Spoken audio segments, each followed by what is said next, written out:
అంబేద్కర్ జయంతి పేరు మీద గుంటూరు జిల్లా పొన్నెకల్లు పర్యటనకు పోయిన సీఎం బాబు సారు ఆడున్న బైక్ మెకానిక్ కు బంపర్ ఆఫర్ ఇచ్చిండు.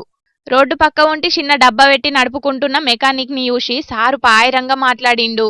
దుక్నం కాడికి పోయి ఎట్లా నడుత్తాంది, ఎంత గిరాయికత్తాంది, ఏమేం పనులు చేత్తవని ముచ్చట్లన్నీ అడిగి తెలుసుకున్నాడు.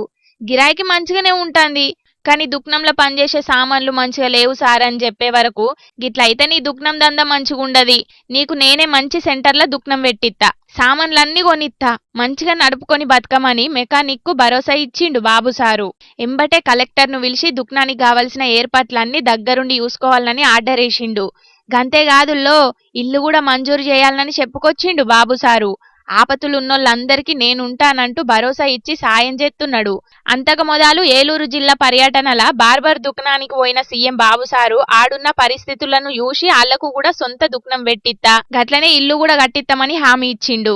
మొత్తానికి కూటమి సర్కార్ల బాబు సారు పాలన రువ్వడి మీద పోతున్నదని తారీఫ్ ఎత్తున్నారు చాలా మంది. గిది చూసిన పబ్లిక్ ఏదో ఒక్కలిద్దరికి సాయం చేసి రాష్ట్రమంతా చేసినట్టు ప్రచారం చేసుకుంటున్నారని గరం అవుతున్నారు. గిది చూసిన ఇంకొందరు ప్రతిపక్ష పొల్లు.